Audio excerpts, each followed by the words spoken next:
आदरणीय साथियों, प्रणाम।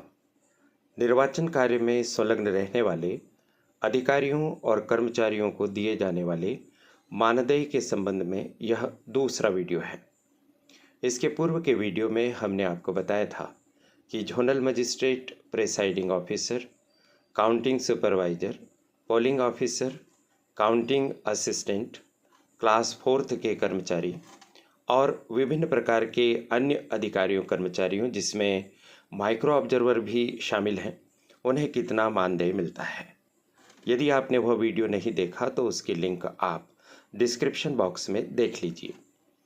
इस द्वितीय वीडियो में हम चुनाव कार्य से जुड़े हुए जिला निर्वाचन अधिकारी, रिटर्निंग ऑफिसर, सेक्टर ऑफिसर आदि के साथ साथ हम यह भी बताएंगे कि खरगोन जिले में किस तरह से पीठासीन अधिकारी और मतदान अधिकारी क्रमांक 1, 2 और 3 को मानदेय दिया गया है।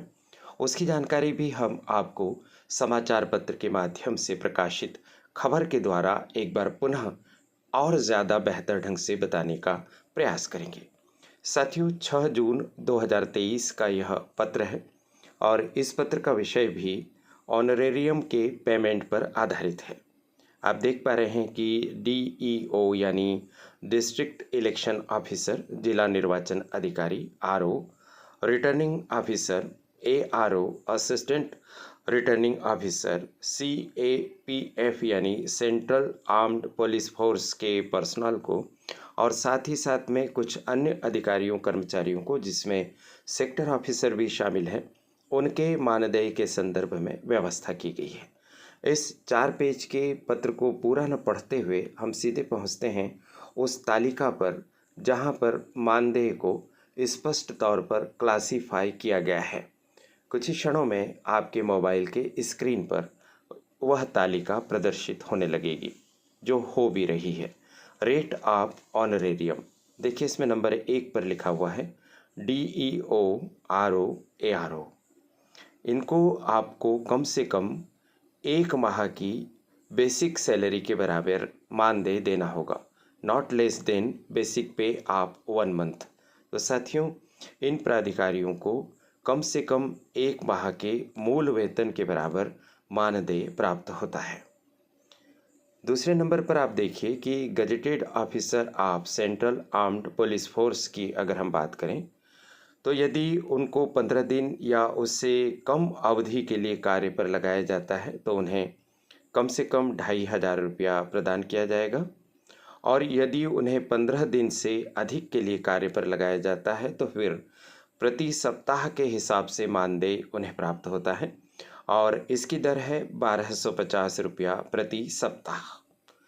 तीसरे क्रम पर हम आगे देखें तो हम पाते हैं कि सब ऑर्डिनेट ऑफिसर्स ऑफ CAPF, जिसके अंतर्गत शामिल हैं inspector, sub inspector, assistant sub inspector and other equivalent rank वाले प्राधिकारीगण, यदि वे 15 दिन से कम के लिए कार्य करते हैं तो उन्हें एक मुश्त 2,000 रुपये प्रदान किए जाएंगे और यदि वे 15 दिन से अधिक के लिए काम करते हैं तो प्रति सप्ताह 1,000 रुपये के दर से उन्हें मानदेय दिया जाएगा।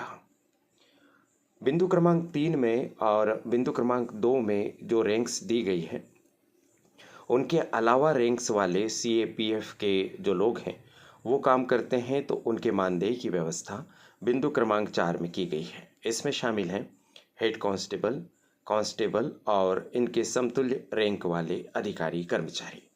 यदि ये 15 दिन या इससे कम अवधि के लिए काम करते हैं तो इन्हें एक मुश्त 1,500 रुपये और 15 दिन से अधिक की अवधि के लिए काम करने पर प्रति सप्ताह 750 रुपये की दर से मानदेय दिया जाएगा।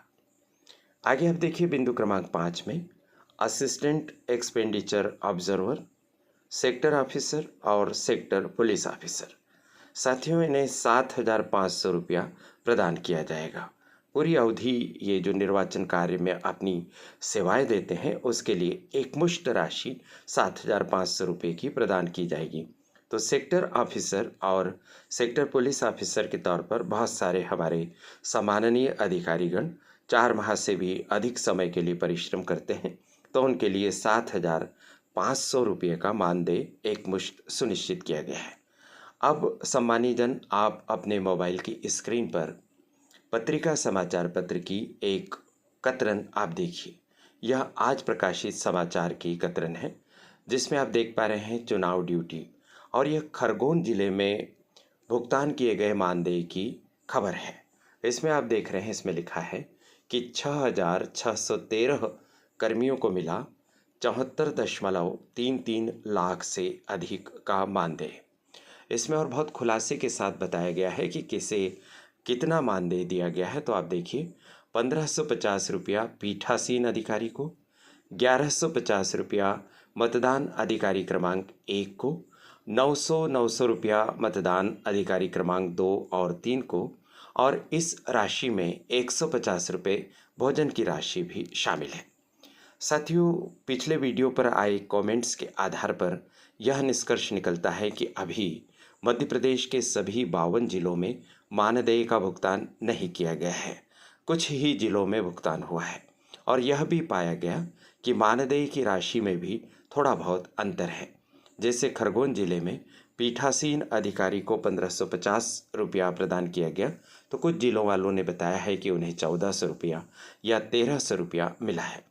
इसी तरह से छत्तीसगढ़ से हमारे आदरणीय दर्शकों का कमेंट्स के माध्यम से हमें ज्ञात हुआ कि अभी वहाँ पर मानदेय का वितरण नहीं हुआ।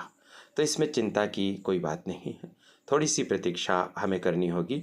सभी जिलों में और सभी राज्यों में निर्वाचन आयोग यानी भारत निर्वाचन आयोग के आदेश का अनुपालन करना अनिवार्य होता है, और यह जो आप आदेश देख रहे हैं, यह भारत निर्वाचन आयोग की वेबसाइट से सीधे ही डाउनलोड किए गए हैं। अतः ये ऑथेंटिक आदेश हैं, और आप सभी को जिन्होंने अत्यंत परिश्रम पूर्वक निर्वाचन कार्य को संपन्न किया है, उन्हें उनका मानदेय अवश्य ही प्राप्त होगा। और साथियों, मानदेय के संदर्भ में एक व्यवस्था यह है कि यह आपके बैंक खाते में सीधे ही ऑनलाइन माध्यम से जमा होगा। अत्यंत महत्वपूर्ण बात आप तक पहुंचाने का अवसर देने के लिए करियर एडवाइस चैनल की संचालिका प्रीति गुलवाने जी और उनकी परिश्रमी टीम को बहुत बहुत आभार। आप सभी साथ में जुड़े रहें, इस अपेक्षा के साथ आप सभी को नमस्कार।